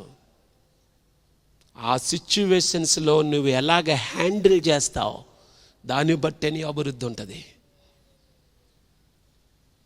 ఒకవేళ అక్కడ నేనుంటే నీ క్యారేజీలో ఏమీ లేదురా, తిట్టావు కదా పో అని పక్కెళ్ళిపోయి 2-3 ఫ్రెండ్లను ఎత్తుకొని శుభ్రం తినేసి ఇంటికి వెళ్ళిపోతాడు. ఎరా క్యారేజ్ ఇచ్చావా? ఇచ్చాలే, తర్వాత చూసుకో. ఆడికెందుకు క్యారేజ్? ఎన్ని మాటలు అన్నాడండి, 1, 2, 3 పోతాడు ఈ సౌలు, త్వరగానే పోతాడు, నెక్స్ట్ అవుతాను నేను అప్పుడు చెప్తాను రే అన్నాడా అలా రియాక్ట్ అయ్యాడా అని ఏమన్నానని మాట పోలేండి బాబు, పక్కెళ్ళిపోయాడు. ఏమి హ్యాండిల్ చేశాడండి క్రిటిసిజం. రాసుకోండి 9వది, హ్యాండిల్డ్ క్రిటిసిజం హంబ్లీ. వచ్చిన ఆ యొక్క క్రిటిసిజంని, ఆ నిందని, ఆ విమర్శని ఎంత చక్కగా హ్యాండిల్ చేశాడు, ఎంత చక్కగా హ్యాండిల్ చేశాడండి. ఏం మాట్లాడలే, నేర్చుకో. ఇది నీ మీద ఎవడైనా దాడి చేస్తున్నాడా, లేనిపోని మాటలు అంటున్నాడా, నువ్వేం చేయాలి? మాట్లాడలేదు. దావీదు ఏం చేశాడు? కొద్దు పక్కెళ్ళాడు అంతే. అది రావాలి మనకి.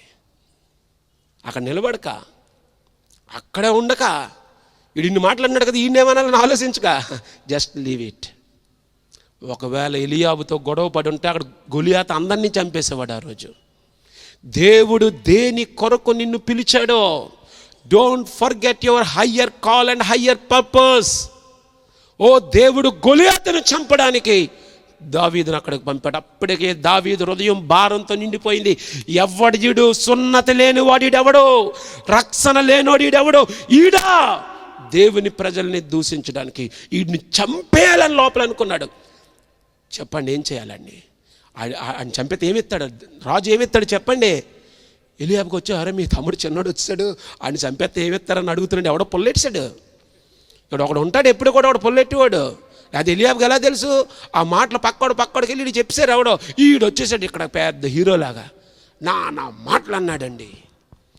నిజంగా అనుకుంటాను, ఇప్పటికే మనందరికీ జాలేస్తుందా దావీదు మీద?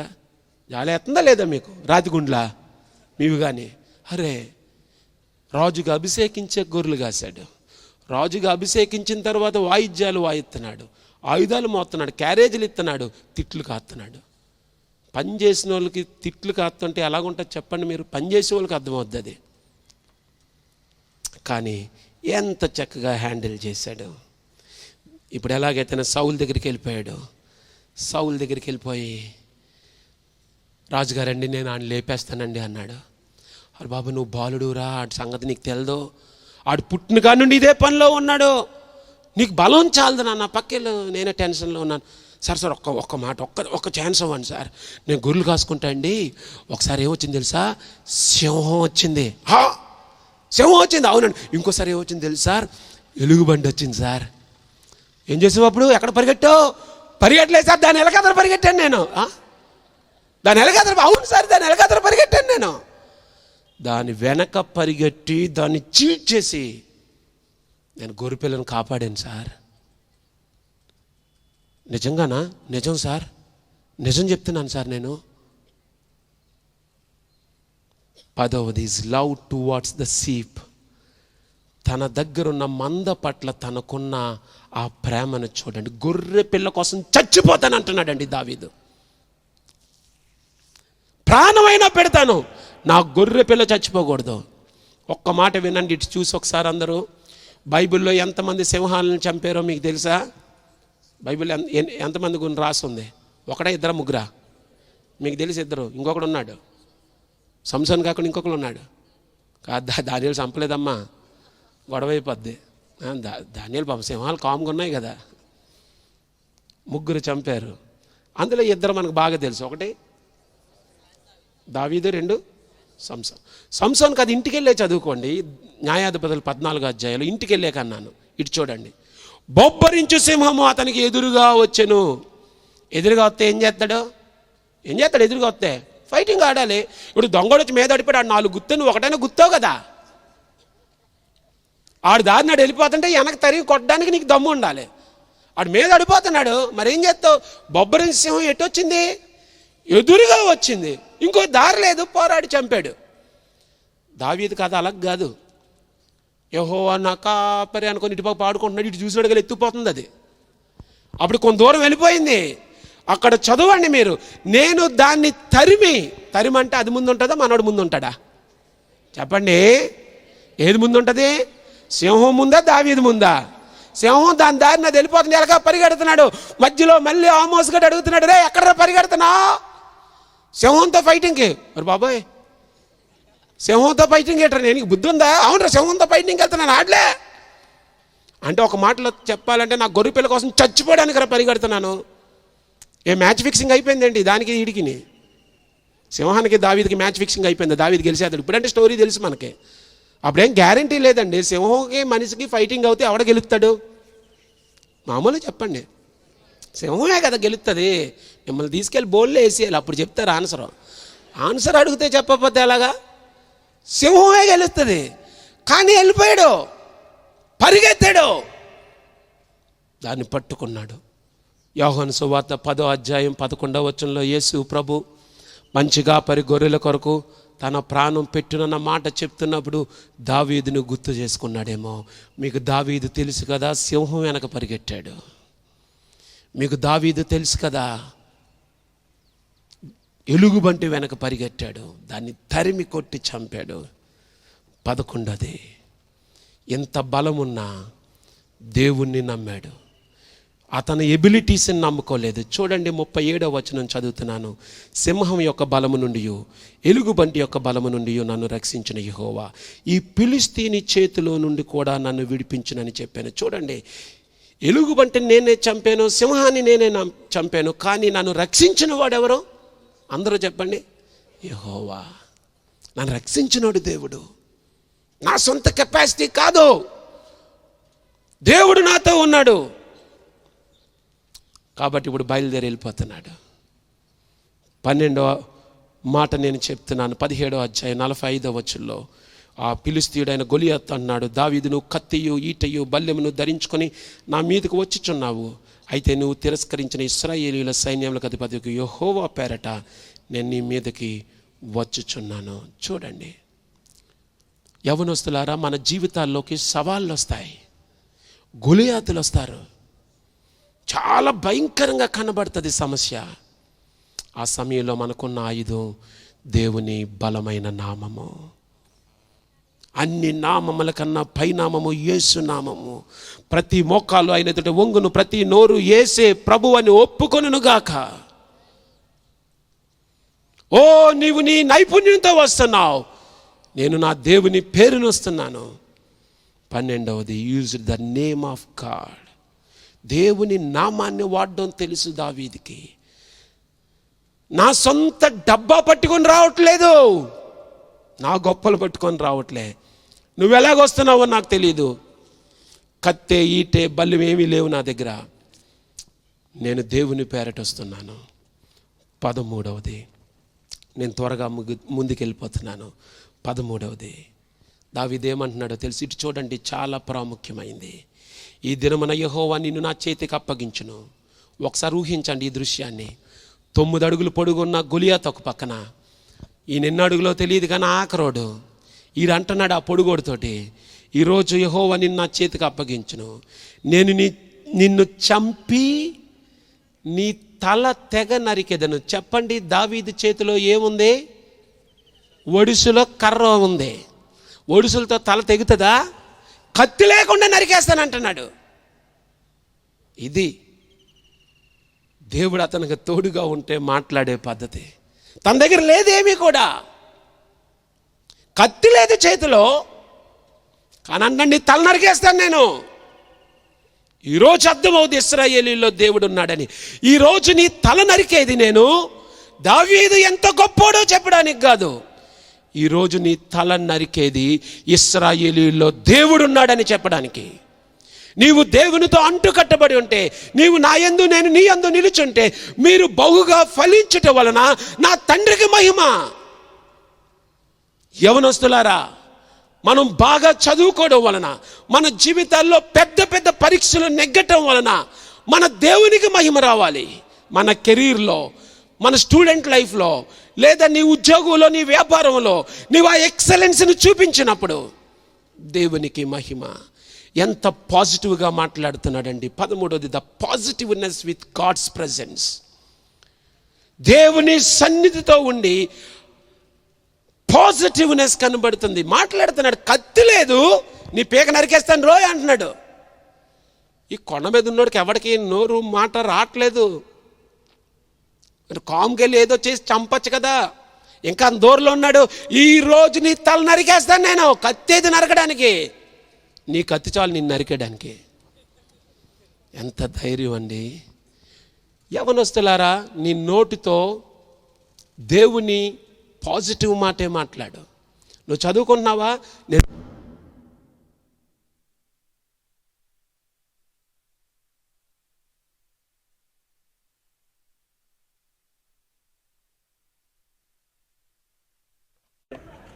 వినపడబా చెయ్యాలి, ఇస్తా వెలగలగంటున్నాం.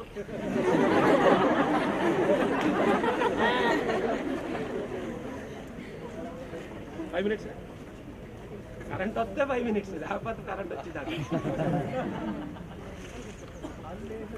బాబా ఎందుకు మళ్ళీ ఇప్పుడు కరెంట్ పోతేనే అల్లెలు వస్తుంది కదా, యూట్యూబే అల్లెలు వస్తుంది కదా. రైట్, జనరేటర్ ఆన్ అయిపోయింది.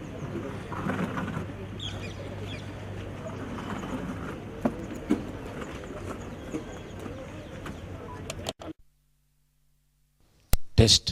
వావ్. నీ జీవితంలో తప్పు మాట్లాడక, మేము చాలా భేదోళ్ళమండి, మాకేమి లేదండి అన్న, మాకేం గడవదన్నా, చదువు అబ్బదన్నా నాకు, అవి చెప్పక నీతో ఎవరున్నారు? నీతో ఎవరున్నారు? యేసయ్య ఉన్నాడు, ప్రభు ఉన్నాడు. ఆయనకు ముందు కూర్చి, ఇందాక స్కిట్లో చూసినట్టు తోసేక వెనక్కి ఆయన్ని పక్కన పెట్టు. ఎక్కడికి వెళ్ళినా ఆయన ఉన్నాడని ధైర్యంగా వెళ్ళిపో. నువ్వు ఓడిపోతే ఎవడు ఓడిపోయినట్లు? ఆయన ఓడిపోయినట్లు. ఆయన ఓడిపోతాడా చెప్పండి? ఆయన గెలిపిస్తాడు నిన్ను. మాట్లాడు. ఈరోజు కత్తి లేదు దావీదు చేతిలో, కానీ తెగ నరుగుతానంటున్నాడు. అదే మాట్లాడు. కొంతమంది ఎప్పుడు చూసినా నెగిటివే మాట్లాడతారు. వాళ్ళ జీవితం అట్లానే ఉంటుంది. ఇద్దరు ఫ్రెండ్స్ ఇలాగ వెళ్ళిపోతున్నారంట. అందమైన గులాబీ తోట కనిపించింది. ఒకడేమో పాజిటివ్ గాడు, ఒక నెగిటివ్ గాడు. పాజిటివ్ గాడు అన్నాడు, ఎంత అందంగా ఉన్నాయిరా పువ్వులు, చూడరా అబ్బాయి అన్నాడు. నెగిటివ్ గాడు అంటున్నాడు, కింద ముళ్ళులు ఉన్నాయిరా అంటున్నాడండి. ఏమున్నాయి? వీడికి ఏం కనబడుతుంది? వీడికి ఏం ముళ్ళులే కనబడతాయి. వీడికి అందమైన గులాబీ కనబడదు. నీ జీవితంలో నీకు ఎన్నో ఇచ్చాడు దేవుడు, అవి కనిపించవు. ఇంకొంచెం ముందుకు వెళ్ళాక తీయని ద్రాక్ష పళ్ళు ఉన్నాయంట. ఈడొక గుప్పుడు కోసుకున్నాడు, ఆడొక గుప్పుడు కోసుకున్నాడు. ఇద్దరు నవ్వులుతున్నారు. ఈ పాజిటివ్ గాడు అన్నాడు, అబ్బరే ఎంత రుచిగా ఉన్నారా, దేవుడు ఎంత రుచిగా చేశాడు ఈ పళ్ళు అంటే అంటున్నాడు. పిక్కలు ఉన్నాయరా అంటున్నాడు. అంటే వీడికి నోట్లు ఏం తగులుతున్నాయి? వీడికి రుచి తగలట్లేదు, వీడికి గింజలు తగులుతున్నాయి. వీడికి అరే పిక్కలు ఉన్నాయి అంటానండి వీడు. సరే ఇంకొంచెం ముందుకు వెళ్ళారు. దాహం వేస్తుంది. ఇద్దరు వచ్చారో పెప్సీ కొనుక్కున్నారంట. ఇద్దరు తాగిన తర్వాత ఇద్దరు ఆపారంట. సగం సగం తాగారు. ఈసారి నెగిటివ్ కూడా మొదలెట్టాడండి. ఇలా చూసి అప్పుడే నా సగం అయిపోయిందిరా అన్నాడు. తాగేది అయిపోదు, తాగేసాడు వీడు. సగం అయిపోయింది అన్నాడంట. అన్నీ పాజిటివ్ కూడా అన్నాడంటే ఇంకా నా సగం ఉందరా అన్నాడంట. ఒకటే స్థితి. ఇదేమంటున్నాడు, ఇంకా నాకు ఉంది. నీ నోటితో చెప్పు. నువ్వు క్యాంపుకి వచ్చావు, ఎంతో వాక్యం నీ హృదయంలో విత్తబడింది, ఎన్ని మాటలు నువ్వు ధ్యానం చేసావు. ఇంటికి వెళ్ళాక మరలా నోడిస్తే మరలా ఈ వాక్యాన్ని విను. ప్రభుతో చెప్పు, ప్రభువా నీవు నాకు సహాయకుడిగా ఉన్నావు, నువ్వు దావీదుతో ఉన్నావు, నువ్వు నాతో ఉంటావు, నా జీవితం ఫలభరితంగా ఉంటుంది, నేను ఫలిస్తాను, నీవు చేసే కత్తిరింపులను ఒప్పుకుంటాను. నువ్వేది చెప్పితే, నువ్వు అడవిలో ఉండమంటే అక్కడే ఉంటా. నువ్వు మనుషుల్ని పెట్టి ఎలియాబు దూషించినట్లుగా దావీదుని నన్ను నానా మాటలన్నా నేను క్షమించదులు పెడతా. నీవు నన్ను చెక్కడానికి అనుమతిస్తున్నావేమో అని. నీ చేతిలో నేను ఒదిగి ఉంటాను. నువ్వు అనుకున్నది నువ్వు నా జీవితంలో చేయి. అందుకే 14వ మాట మనం చదువుతాం, డేవిడ్ వాజ్ విక్టోరియస్. జయశీలుడిగా బయటకు వచ్చాడు. దావీదు 50 వచనంలో ఉంది, దావీదు ఫిలిష్తీయుని కంటే బలాఢ్యుడై ఖడ్గము లేకయే ఒడిసెలతోనూ రాతితోనూ ఆ ఫిలిష్తీయుని కొట్టి చంపెను. ఖడ్గము లేకయే, చూడండి, నీ పేక నరికేస్తానన్నాడు, చేతిలో ఖడ్గం లేదు, కానీ పేక పట్టుకొని వచ్చాడు బయటికి. ఈరోజు నీ ముందు ఏ సవాలు ఉన్నా, ఎలాంటి పరిస్థితులను ఎదుర్కొంటున్నా, దావీదు జీవితం ఎంత ఫలభరితంగా ఉందో, ఈరోజు దేవుడు నీకు ఇచ్చిన ఆ బాధ్యత నువ్వు 100కి 100 చేయి. నువ్వు చదువుకుంటున్నావా? ఎక్సలెంట్గా చదువు రోజుకి 15-16 గంటలు నేను చదువుకున్నట్లు నా రోజుల్లో. నువ్వు ఎక్కడున్నా దేవుడు నిన్ను తలగా చేస్తానన్నాడు, కానీ కండిషన్ మర్చిపోవద్దు, నువ్వు షరతు మర్చిపోవద్దు. దావీదు దేవునికి అందుబాటులో ఉన్నాడు, దావీదు హృదయం దేవునికి దగ్గరగా ఉంది. అందుకే సర్వ సృష్టిని సృష్టించిన సృష్టికర్త అయిన దేవుడు, త్రిత్వములో ఒకడై ఉన్న యేసు ప్రభు ఈ లోకానికి వచ్చినప్పుడు ఒక అడ్రస్ కావాల్సి వచ్చింది. నేను వేరొక దేశం వెళ్తే పోర్ట్ ఆఫ్ ఎంట్రీలో నేను ఎవరింట్లో ఉంటానో రాయాలి, అడ్రస్ రాయాలి. పరలోకం నుండి భూలోకానికి వస్తున్న దేవునికి ఒక అడ్రస్ అవసరమైంది. కొత్త నిబంధన గ్రంథంలో 1వ వచనంలోనే రాశారు ఆ అడ్రస్. అబ్రహాము కుమారుడగు దావీదు కుమారుడైన యేసు క్రీస్తు లోక రక్షకుడు దావీదు కొడుకుని అని చెప్పుకోవడానికి ఇష్టపడ్డాడు. దావీదు కుమారుడా అని పిలిపించుకోవడానికి ఇష్టపడ్డాడు. అతను నా ఇష్టానుసారుడైన మనుషుడు, అతడు నా ఉద్దేశములన్నీ నెరవేర్చును. ఈరోజు దేవుని పిల్లలం మనం. యోహాను సువార్త 1:12 తన్ను ఎందరు అంగీకరిస్తారు అనగా తన నామమందు విశ్వాసం ఉంచి వారందరికీ ఆయన పిల్లలయ్యే అధికారాన్ని దేవుడిచ్చాడు. ద్వితీయోపదేశకాండ 28వ అధ్యాయం 14వ వచనం చదివితే, అన్యుల దేవతలను అనుసరింపకి వాటిని పూజింపకి ఉన్న ఎడల నీవు అనుసరించి నడుచుకున్న వల్లని నేడు నేను నీకు ఆజ్ఞాపించుచున్న నీ దేవుడని యెహోవా ఆజ్ఞలు విని వాటిని అనుసరించి గైకొన్ని ఎడల యెహోవా నిన్ను, అందరూ చదవండి ఈ మాటలు, యెహోవా నిన్ను తలగా నియమించును కానీ తోకగా నియమింపడు. అందరు గట్టిగా చదవండి. నీవు పైవాడవుగా ఉందువు కానీ కింద వాడవుగా ఉందువు. ఆమేన్. దేవుడు ఈ మాట నీ జీవితంలో నెరవేర్చాలనుకుంటున్నాడు. దావీదులో ఉన్న ఆ 2 అధ్యాయాలనే మనం స్టడీ చేసాం. ఈ 14 లక్షణాలు ఒక దగ్గర పెట్టుకొని చూడు, నువ్వెందులో తప్పిపోతున్నావు, ఇంకా నువ్వేమి నేర్చుకోవాలి. దేవుడు నీ జీవితంలో ఆయన ఉద్దేశాలు నెరవేర్చినట్లుగా దేవుని చిత్తానికి నిన్ను అప్పగించుకుంటావా, లేదా సోర్స్ మర్చిపోయావా? నువ్వు ఏ రోజునైనా ఆ కనెక్షన్ కన్నా ఊడిపోయిందా? చూడండి, ఎంత మైక్ సెట్టింగ్ పెట్టారు, ఎంత సెటప్ పెట్టారు, ఒక్కసారి అక్కడ పవర్ ఆగిపోయింది అంతే. ఎన్ని లక్షలు పెట్టిన సెటప్ పెట్టినా వేస్టే. ఆ సోర్స్ లేకపోతే, అదే ప్రభు చెప్పాడు, నాకు వేరుగా ఉండి మీరేం చేయలేరు, నేను ఇష్టపడుతున్నాను మీతో పాటు కలిపి పని చేయడానికి. నువ్వు ఇష్టపడుతున్నావా? తలలు వంచండి, ప్రార్థన చేసుకుందాం. ఎక్కడ వారొకరా, ఎవరు ఇటు అటు చూడొద్దు. ఎన్ని విషయాలను ఈ ఉదయకాలం ప్రభు మనకి నేర్పించినాడు. ఎన్నోసార్లు మనం దావీదు కథ మనకు తెలుసు. అందునుండే ఫలభరితమైన జీవితం అంటే ఎట్లా ఉంటుందో, ఒక వ్యక్తి జీవితంలో నుండి ఆ ఫలము బయటకు వస్తే ఎలాగుంటుందో అనేక విషయాలను మనం అధ్యయనం చేసాం. నువ్వు ఇష్టపడుతున్నావా? నువ్వు కోరుతున్నావా? దేవుడు సాక్ష్యం ఇచ్చాడంట, మనుషులు కాదు. ఆ సాక్ష్యము దేవుడిచ్చాడు దావీదు గురుండి. ఈరోజు నీ గురుండి ఆ సాక్ష్యం కావాలా నీకు? దేవునికి ఇష్టానుసారునిగా నేను ఉండాలి, దేవుని ఉద్దేశములని నా జీవితంలో నెరవేర్చాలి అన్నవాళ్ళు ఎవరైనా ఉన్నారా ఇక్కడ? అట్లాంటి వాళ్ళు ఉంటే ఒక తీర్మానం చేసుకుంటారు. అలాంటి వాళ్ళు చేతులు ఎత్తుతారా పైకి? దేవుని ఉద్దేశాలు నెరవేర్చబడాలి. అందరూ ఎత్తకూడదు. నీకు నిజంగా అనిపిస్తేనే ఎత్తు. ఒకళ్ళు అనిపిస్తే లేచి నిలవబడు.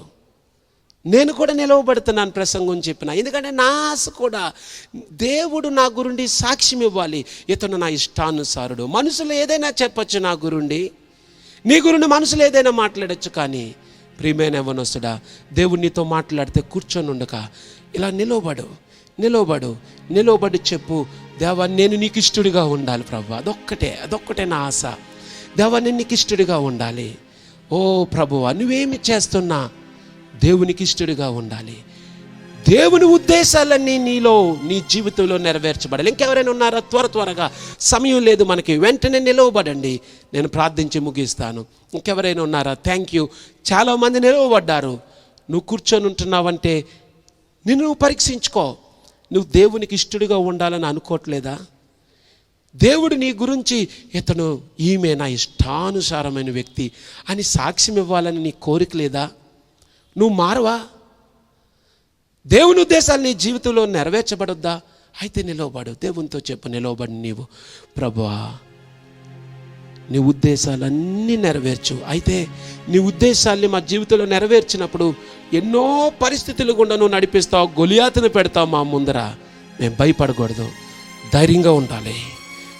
అది మా చదువైనా, మా కెరీర్ అయినా, మా ప్రొఫెషన్ అయినా నీ ఉద్దేశాలు నెరవేర్చబడాలి మా జీవితంలో. ప్రియ తండ్రి, మీకు వందనాలు. అనేక మంది పిల్లలు, యవనస్తులు నాతో పాటు నిలవబడి దావీదు పొందుకున్న సాక్ష్యాన్ని మేము కూడా నీ దగ్గరుని పొందుకోవాలని, నీకు ఇష్టానుసారంగా మేము జీవించాలని కోరుకుంటున్నాం. నీ ఉద్దేశాలన్నీ మా జీవితాల్లో నెరవేర్చబడితే అది ఒక తరానికి ఆశీర్వాదం అయిపోద్ది ప్రభువా. దావీదు తన తరానికి సేవ చేశానని మేము చదువుతున్నాం. నీ ఉద్దేశాలన్నీ మా జీవితంలో నెరవేర్చబడాలి.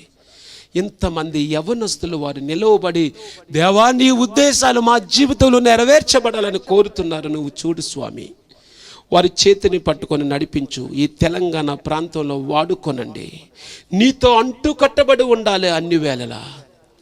దేవా నీ కృప చూపించమని వేడుకుంటూ, మంచి నేలను పడిన విత్తనాల వల్ల ఈ మాటలన్నీ ఫలింప చేయమని యేసుక్రీస్తు పరిశుద్ధ నామములో ప్రార్థించి వేడుకొంచున్నాం తండ్రి. ఆమేన్. Thank you. కూర్చోనండి.